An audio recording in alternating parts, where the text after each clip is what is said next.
இன்றைக்கி காயல் சமையல் பகுதியில் நம்ம பார்க்க போகிறது ரமலான் ஸ்பெஷல். இப்போது மார்க்கெட்டில் அதிகமாக கிடைக்கிறது மாம்பழ சீசன். அதை வச்சு நம்ம கடப்பாசி எப்படி செய்ய போகிறோம் அப்படின்றத இன்றைக்கி பார்க்க போகிறோம்.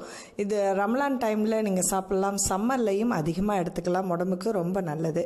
இப்போ 1/2 லிட்டர் பாலை கொஞ்சம் நல்லா திக்காக காய்ச்சிக்கிட்டுருங்க. இப்போ அதை எப்படி செய்யலான்றதை நம்ம பார்க்க போகிறோம். 1/2 லிட்டர் பாலில் ஒரு 1/4 டம்ளர் அளவுக்கு தண்ணி விட்டு கொஞ்சம் நல்லா அடுப்பில் வச்சு காய்ச்சிக்கிட்டுருங்க. இது கடற்பாசி நம்ம லோக்கல் மார்க்கெட்லேயே கிடைக்கும். அகர்னு சொல்லுவாங்க. சைனா கிராஸும் கிடைக்கும். நமக்கு 20 ரூபா தான் ஒரு பேக்கெட். 1/2 லிட்டர் பேக்கெட்டுக்கு ஒரு 7லேருந்து 8 கிராம் வரைக்கும் நம்ம யூஸ் பண்ணிக்கலாம். ஸோ இதில் பாதி நம்ம இன்றைக்கி இதில் யூஸ் பண்ண போகிறோம். இது பவுடராகவும் மார்க்கெட்டில் கிடைக்கிது. லோக்கல் மார்க்கெட்டில் இப்போது இந்த மாதிரி கிராஸ், சைனா கிராஸ் கிடைக்கும்.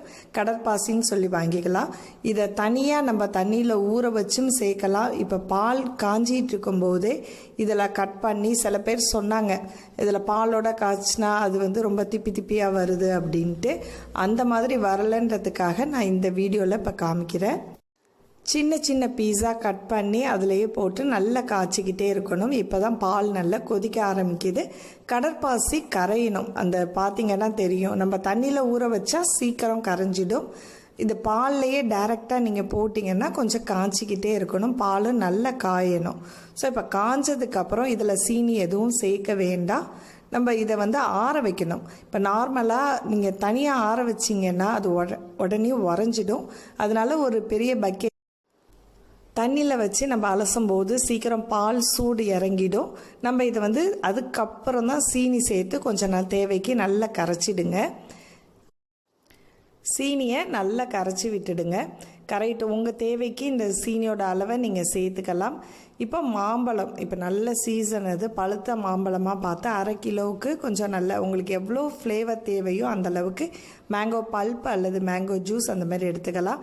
இது முழு மாம்பழம் இப்போ நல்ல சீசனில் இருக்கிறதுனால எடுத்துருக்கோம். அதில் தோலை எடுத்துட்டு சின்ன சின்ன பீஸாக கட் பண்ணி எடுத்து வச்சுக்கோங்க. இதை நீங்கள் மிக்சியில் போட்டு அரைச்சாலும் சரி, இல்லைன்னா ஹேண்ட் பிளெண்டர் வச்சு நம்ம இப்போ அரைக்க போகிறோம்.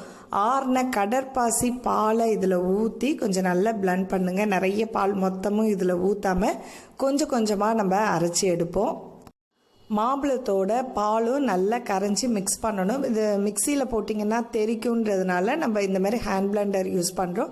அல்லது ஜூஸ் மிக்சர்லேயும் யூஸ் பண்ணிக்கலாம். இப்போ மீதி இருக்கிற அந்த பால் எல்லாத்துலேயுமே சேர்த்து நல்லா கலந்துருங்க. உங்களுக்கு ஸ்வீட் எதுவும் தேவைப்பட்டுச்சுன்னா அதிகமான சுகர் ஆட் பண்ணிங்க. மாம்பழமும் நமக்கு நல்ல இனிப்பாக தான் இருக்கும். ஸோ இதில் தேவைக்கு நீங்கள் சீனியை ஆட் பண்ணிவிட்டு நல்லா பிளெண்ட் பண்ணி விட்டுடுங்க. இப்போது நல்லா மிக்ஸ் ஆகிடுச்சு எல்லாமே. இதை நம்ம விருப்பப்பட்ட கப்பில் கொஞ்சம் கொஞ்சமாக ஊற்றி எடுத்து வச்சிட்டிங்கன்னா ஒரு 3 ஹவர்ஸில் நல்லாவே செட் ஆகிடும். இது அப்படியே கொஞ்சம் அப்படி எடுத்து வச்சுட்டு ஃப்ரிட்ஜில் ஒரு 1/2 hour விருப்பப்பட்டால் நீங்கள் ஃப்ரிட்ஜில் வைக்கலாம். 1/2 hourலேருந்து 1 hour வச்சுட்டு எடுத்து சாப்பிட்டிங்கன்னா ரொம்ப ருசியாக இருக்கும். இதே மெத்தடில் சப்போட்டாலையும் செய்யலாம். ஸோ இந்த ரெசிபி உங்களுக்கு பிடிச்சிருந்துச்சுன்னா மறக்காமல் லைக் பண்ணிவிட்டு உங்கள் கருத்துக்களை எங்களோட ஷேர் பண்ணிங்க. காயல் சமையல் பகுதி உங்களுக்கு பிடிச்சிருந்துச்சுன்னா நண்பர்களுக்கும் ஷேர் பண்ணுங்கள். அடுத்த ஒரு இன்ட்ரெஸ்டிங்கான வீடியோவில் சந்திப்போம். நன்றி.